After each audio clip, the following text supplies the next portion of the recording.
Welcome to On Cloud, the podcast for cloud professionals, where we break down the state of cloud computing today and how you can unleash the power of cloud for your enterprise. Now, here's your host, David Linthicum. Welcome back to the On Cloud podcast. Dan, the show, and I am joined by my good friend, Lynn Langett. Welcome to the show, Lynn. Hello. So we know each other. We're both LinkedIn learning instructors and probably been running in the same circles for several years. Give the listeners an introduction of yourself, how you got here, what your background was, and what you've been doing lately. So I'm an independent cloud architect. I run my own boutique consultancy for 13 years now, and I learn, build, teach. Maybe not in that order, maybe build, learn, teach. How you and I have connected through our many courses on LinkedIn Learning. We kind of share a student audience since we both are teaching on cloud topics. In addition to that, I've done a lot of work on migration to the cloud for various verticals. Most recently, I've been working with bioinformatics. So you work with different companies on doing consulting, how we're building something. You also teach things. Build, teach. What was the other one? Learn? Learn, yeah, because constantly going. Yeah, we're in a constant evolving, maybe more rapid cycle than normal these days with all the new stuff coming out. So yeah, it's fast and furious. So what part of that do you like most? Do you like building, learning, or teaching? Well, I like having a balance. If I spend too much time learning, then I'm going to be poor because I'm not getting paid for that. If I spend too much time building, then I get stuck in the details of the day-to-day. It's important to know that, but I also want to look forward. And if I spend too much time teaching, then I'm too much looking forward. So I really have tried to strike a balance throughout my consultancy. Yeah, I find the same thing. You really can't do the teaching without the building and the learning. So, this thing where we can operate in a vacuum and just become a teacher and just create content, that's never going to be the case. And also it's not only learning, but, having pragmatic applications of what you learn. So the ability not only to learn architectural techniques, but actually work on a project and build things. So I've been a builder of technology for, 30 years and always go to that as the reason why I teach, because you're able to instruct people on how to do something purely through your experiences. Certainly, you're learning things, which provides a base of a foundational learning aspect of the stuff. But people really are looking for, what's the inside baseball stuff? How do I build this thing? What's important for me to look at? What are the top 5 things I need to consider? Really get to this pragmatic application of this technology fairly quickly. And I think that's what people are desiring to understand. Yeah, the other thing about teaching, especially teaching from a platform, is you grow a worldwide audience. And so you build a community. And when you can't always answer questions, but you start to see commonalities in questions, which point to gaps around vendor offerings or around usability or around market needs. So learning has the benefit of learning on your own, but teaching also provides a learning benefit when you teach at scale, in my experience. Yeah, it does. It does. And also allows you to refine your thoughts. And one of the things like when I write articles and books, it's not only that, but the ability to kind of organize a concept in some sort of a logical way that's more meaningful for yourself. And so you can get that and therefore explain it to people a bit better. And it's one thing to understand something, another thing entirely to figure out how to explain it to somebody so they can get the same level of understanding. And also mixing this up with the pragmatic stuff. We have to build stuff, we have to deploy stuff, and how do you go off and do that, I think, is incredibly important as well. It's a trifecta. So how are things going to change as we're, going through this kind of revolution or re-revolution in terms of generative AI, in terms of teaching content and our ability to understand things? And how does it relate to cloud? Always the cloud providers are the center of the universe where we're going to get this generative AI technology from. They're going to drive different engines to build content automatically. What changes in our world? Well, the first change is, can I accelerate myself? As a consultant, I'm constantly building POCs across different vendor platforms, different languages. And, it's one of the reasons I allocate time to learning. Can I adjust that time? How am I going to learn differently? How am I going to use the popular tools out of the box? Am I going to create custom tools? It's kind of a whole new world around learning tooling that I'm starting kind of with my own environment and subcontractors that I work with. What would I expect of my subcontractors in terms of learning?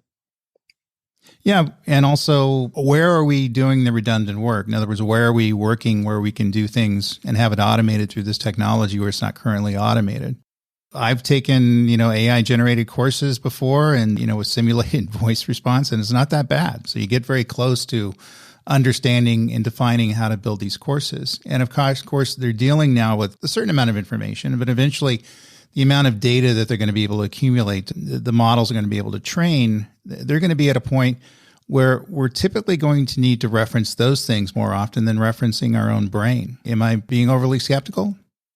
No, I don't think so. It's interesting because another way that I look at it is addressing skill gaps for my customers. So lots of times they hire me because they have skill gaps in their teams. And, typically they have classroom instruction or customized instruction. Because I have been using some of the tools as a beta user now for over a year, I find myself being annoyed, for example, when I open a code IDE and there isn't some sort of Gen AI integrated. It just seems sort of backward once you start using this set of tools. So it really is a spectrum of usage. Another area that I find myself using more and more is I have to get domain expertise in bioinformatics, which is non-trivial. And so the summarization of published papers has been a godsend for me because me pre-Gen AI, like looking up terms and trying to figure things out just was so time consuming. So there's just a number of different planes across which I'm getting productivity gain. I'm really wanting to apply that to my customers and to my students. And I'm trying to figure out how to do it. Yeah, and I think we're going through that evolution now, and I think it's changing the game for lots of things. Do you think the cloud providers themselves are going to be able to leverage this technology to create many more skills, and certainly for the more detailed skills? So instead of doing cloud architecture and understanding the fundamentals of cloud storage, we're actually looking at a particular storage service and how that works, and the API level comparison, things like that. You get down into this tedious level of detail that people need to know to make these things effective. Do you think they're going to leverage this technology to build more skills out there? And of course, there's going to allow them to sell more services, but we'll also be able to create some of the talent that I think we need right now in the marketplace. Yeah, not only that, but I mean, even more fundamentally, gaps that customers still aren't addressing, such as infrastructure as code. Something as simple as using incorporated Gen AI in IDEs to make that possible for some of their teams that maybe are coming out of legacy systems or non-cloud, because not only application development in modern languages, but all the surrounding parts and pieces. Another area I think that is going to be quite impactful is improvement of security in cloud, because that's been the ongoing problem since cloud was launched, that there's not been enough security professionals. So I really see this introduction into IDEs as something that I'm advising my customers to pay attention to, in addition to the large language models. I think there's a use case for both of them as customers are optimizing for their particular cloud workloads. Yeah, I think it is going to be game changing moving forward. And you're right. I mean, I deal with it when I interact with various systems. I am frustrated too when I don't see some AI engine that's helping us, understand how we're doing the code. And you can define a baseline application, via an AI system. And you just mentioned infrastructure as code. I think one of the opportunities here now, people are moving into the serverless world. So cool thing about serverless is it allocates just the amount of resources you need to run a particular function, and then it returns those resources back to the pool. Some ways that's efficient, some way it's not efficient, but your ability to define infrastructure as code through some automatic generative AI system that's bound to your application code could be a more pragmatic way to do it and get more value out of that technology. Do you think we're seeing those sorts of moves moving forward, where people are looking to leverage the technology to, in essence, make it cheaper to run cloud services because we're running them in more intelligent and more proactive ways? Yeah, I would agree. I think there is, definitely a movement towards that. In addition to that, we have this whole group of foundational models that launched across the major cloud vendors just recently here, which I would really consider a new category of cloud services. The question is, can you use what's out of the box, or are you going to then, in my case, guide your customers to take some of these foundational models and train them with their own, let's say, application code data, so that something like onboarding a new developer can be accelerated. Yeah, and you mentioned that cloud providers have come out with 50 base models. That's amazing, the amount of production that's occurred in a very short period of time. You think that's going to even accelerate more? I do. But again, for my own situation and contractors I'm working with, there's a lot of hype around this, of course, because there's a lot of potential revenue. And the reality is we all first need to learn how to use AI, when it works, when it doesn't, when it's hallucinating, when the model is a fit for a particular case, before we can go and customize and use these foundational models. Define hallucinating for our listeners. Oh, sure. Hallucinate is becoming a standard word when the large language models simply return either, incorrect information. It could be factually incorrect. It could be made up. It's because the large language models are just that. They predict the next word. They are not based on any ground truth.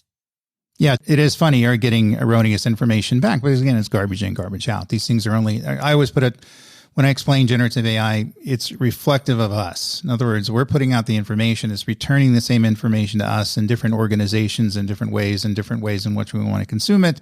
And in many instances, more logical forms. So it takes the information, write an article about it by, doing different, AI tricks around making that happen. When you get into what this stuff is, it's ongoing learning that really kind of is the power that's going to be there. It's the ability to leverage these LLMs so they can be more productive for us. The ability to look at different vendors and application services. And I think you kind of hit the nail on the head. You got to be able to know how to ask the questions. So it's not that the AI technology is fantastic. Absolutely it is.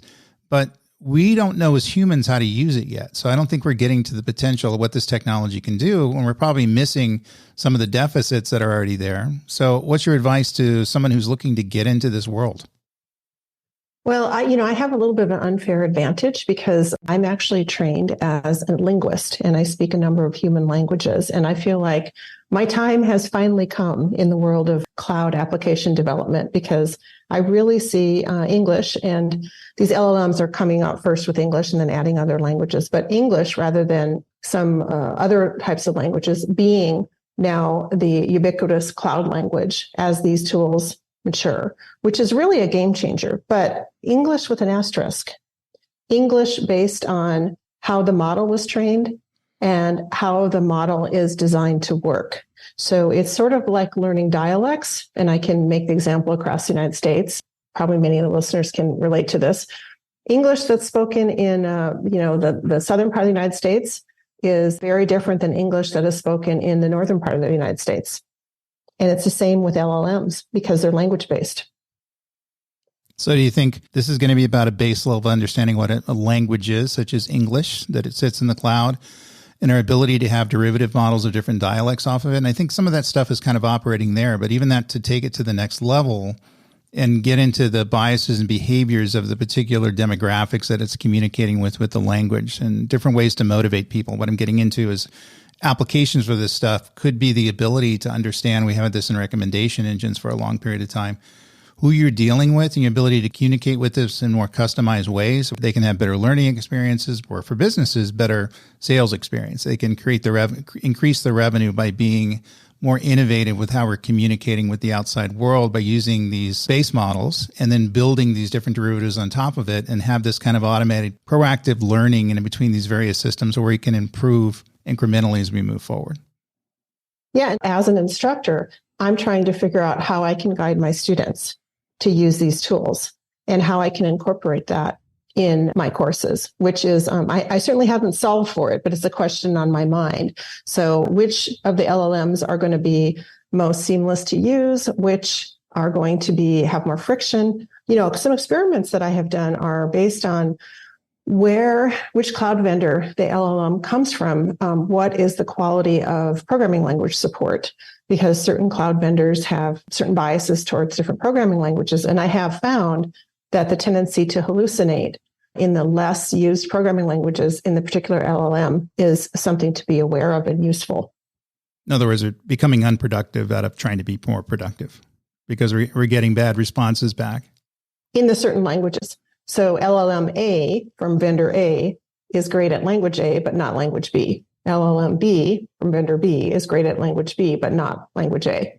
So how can we prepare our listeners are, thinking in terms of, we know the generative AI stuff is there. People are starting to figure it out. They've seen the wonderful things it's able to do because they're able to write thank you notes where thank you notes did not exist. And no one knew how to write a thank you note, but evidently we can, do so now. But your ability to, in essence, find an application for this, what should they be looking at right now? Should they be looking at different cloud providers, and what aspects of the cloud providers would they be offering or developing in the market? That should be something that people who are, newbies in the world of generative AI systems should be looking at. So if you don't think about the generative, you just think about the AI. So you can familiarize what you do, and the results are different than what you get in the search engines. So you start doing comparative to see. Then once you start to understand that level, as I mentioned, you want to work in your IDEs for whatever incorporated AI tool. You want to start using some of those. After you've done that, then you want to crack open these new 50 base models and figure out if you have text to text, text to image, what's your use case, and start looking at using those out of the box. Because you may be surprised that out of the box, it might provide the value so you don't have to go through the effort of retraining or transfer learning or all the other ways you can augment those models. They might just work for you. And there are starting to be efforts now on the open source community to evaluate the models in terms of how they perform on certain tasks. And they are evaluated from other models, and they're evaluated from humans and scored. So it's this transparency into the quality of the models that I think is going to help their usability. Yeah. And even integration of the models and the ability to have different layers and different ways in which we derive knowledge from existing knowledge, things like that. It's just a fascinating world. And it's kind of amazing that we're this far into technology. But right now, just having this conversation with you, I feel that we have so much more that we can do. And every time we just peel back the onion, there's lots of different technologies that we need to leverage and move in different directions and things we need to understand. So what do you think are going to be the killer applications for generative AI technology in the cloud, say for the next 5 years? What's going to be that one application or two applications that businesses are able to find that really kind of change the game in terms of leveraging this technology to a more productive end? I do think infrastructure/security is code, because as long as I've been working in cloud, security and infrastructure automation have been problematic and have cost businesses undue pain and revenue when set up incorrectly. So the automation of those sort of mundane areas, I think, has the potential to really impact the value that customers get out of cloud. Yeah, and that's going to get worse as the deployments out there become more complex with multi-cloud stuff, pervasive cloud deployments, things like that, and the ability to just not have an overreaching infrastructure in terms of how we're monitoring and managing this infrastructure. So that's why we're talking about meta cloud and super cloud. All it is the ability to deal with these very complex cloud deployments through layers of abstraction, automation. And by the way, if you're able to weaponize AI to sit on top of that to make some decisions, and we certainly have AI ops and some other technologies that are working on that space, then suddenly we're able to increase efficiency and optimization by 50% versus what we're seeing today, because everybody's leaving instances on and not shutting things down and spinning up too much memory and storage for particular applications. There's just so much waste out there in terms of how we're leveraging these resources that we got to figure out some sort of an intelligent way to automate these various systems. What are your final words on this? I'm always in the details because of the nature of my work. I'm kind of being a smart aleck here, but maybe people can finally use Kubernetes. Yeah. Hey. Do you know? Yeah. Becomes a architectural religion. So it's people will move forward and use it in more smarter ways. Hopefully it's that and all other types of technologies. Talk about serverless, but the ability to use Kubernetes, some of the cloud native architectures are starting to emerge, use them in better and more intelligent ways. So we're not over applying this technology. And when we're doing so with the optimized amount of resources. Hope that happens. So let's talk about quantum computing and AI. This is a huge area that we seem to be working at. Quantum computing, something I've been looking at for a long time. Suddenly we have the ability to weaponize quantum computing into a space which is going to make another emerging space, this case AI, much more effective. What are your thoughts on that? Yeah, I have been dabbling in quantum computing back for many years since I've gotten access to D-Wave way back when. Bumped into those folks at the Vancouver airport and got on the beta, many, many years ago.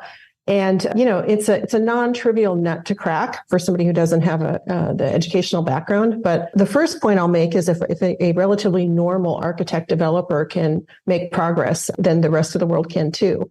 particularly with the cloud vendors now offering quantum computing services. Not all of them, but most of them are. It's really starting to become relevant for specialty use cases. Now, I happen to, work in biomedical imaging, which is one of the use cases. And there are starting to be, papers published on QCNNs, so quantum convolutional neural networks, that show both acceleration in time and quality. So how that ties into AI is, of course, if you can compute on all the things faster, you can test your models, you can optimize your models, you can accelerate AI. So I see a convergence of those two things as one of the key areas to pay attention to in terms of the adoption of AI in the cloud. Yeah, I couldn't agree more. And I think the cloud services having quantum computing capabilities and quantum computing services is going to, make this stuff affordable, finally. I mean, quantum computing's been around for a long period of time, but who could afford it? I mean, I was doing AI back when I first got out of college, but no one could afford how to build those systems at the time. It was $30 million just to do a simple application. But this kind of makes it on demand as a utility and makes it kind of affordable. And the point you just experienced in leveraging the beta, people can experience themselves for relatively few amount of money and also find some killer use cases in there. You had the image analysis use case, but the ability to do oil exploration and all these other things that are computationally intensive, the ability to do predictive analysis and all these sorts of things that may take 3 or 4 weeks to run if we run it on normal infrastructure. But finally, the ability not only to do this, but make it affordable. Is that something you still see in the near future?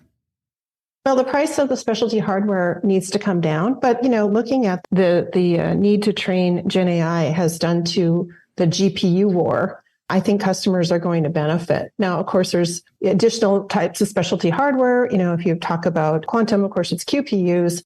Do you define GPUs and QPUs for the listeners, please? Oh, sure. So GPU is a graphics processor unit or chip. It's an alternative to a CPU, and it allows you to offload certain types of computation that are very related to model training for AI, so linear algebra operations to get kind of nerdy. QPU is a quantum processing unit, so you have available qubits rather than bits, and it allows you to compute on, you can think of a sphere, basically, rather than a up or down switch. And so you have the possibility of computing all the points of a sphere, which is oversimplified, but it helps to give the listeners an idea of, when I say all by all, the computational possibilities that QPUs provide. Yeah. So, I mean, this is where things are moving to. I think this is exciting. I think we have a tendency to over apply this stuff. I think, some of the battles I'm going to get into is I don't think you should build that business application using quantum computing. However, if the business application needs to do advanced AI, predictive analytics, then there may be some advantage in making that happen. So we have these kind of use cases to look at in terms of how we're putting the optimal amount of technology to solve the particular problems. And I find that in the AI space, people have a tendency to overestimate and kind of manage by magazine in terms of how they're leveraging the technology. So do you think this is going to be a lot of a balancing act in making sure that we don't do things with this technology that shouldn't be done, very much like we were dealing with AI 30 years ago? Yeah, the thing that I see on the horizon already, because the cloud providers are, already there. And so they're sharing this with the customers, which is, to use these foundational models and to do transfer learning. I haven't found a customer, and maybe I'm in the wrong crowd, but who's ready to do that yet. That's why in this podcast, I was talking about my own process. This is a new paradigm in many ways, and you have to walk before you run. So you have to understand what these models do and what they don't do before you go and modify an existing foundational model, or you're just going to waste your time. Yeah, so keep that in mind. Overuse of the technology and applying it in the wrong spaces are going to be something we're going to have to deal with moving forward. We always do that when we move to any sort of technology, but I think specifically in this area where you can make some huge mistakes in terms of over applying the technology in areas that it really doesn't fit. So where can people find more information about you on the web? So I am a prolific publisher to GitHub. I make a lot of samples for various customers, and I will publish, customer information removed, of course, on my GitHub. I also obviously have many courses on LinkedIn Learning. I write on Medium as well. Great. I'll tell you what, Lynn is the real deal. She knows her stuff, and she's got a huge amount of work and experience out there that proves that she knows her stuff. Just a huge amount of content, huge amount of learning, and a huge amount of body of knowledge and work that's extremely impressive. So make sure you look her up because she's one of those people that you want to keep an eye on and keep following. So if you enjoyed this podcast, make sure to like us, rate us, and subscribe. You can also check out our past episodes, including those hosted by my good friend Mike Cavas. Find out more at DeloitteCloudPodcast.com, all one word. If you'd like to contact me directly, you can email me at dlinthicum, LINTHICUM, at Deloitte.com. So until next time, best of luck with your cloud journey. You guys stay safe. Cheers. Thank you for listening to On Cloud for Cloud Professionals with David Linthicum. Connect with David on Twitter and LinkedIn. And visit the Deloitte on Cloud blog at Deloitte.com/US/Deloitte-on-cloud-blog. Be sure to rate and review the show on your favorite podcast app. This podcast is produced by Deloitte. The views and opinions expressed by podcast speakers and guests are solely their own and do not reflect the opinions of Deloitte. This podcast provides general information only and is not intended to constitute advice or services of any kind. For additional information about Deloitte, go to Deloitte.com/about.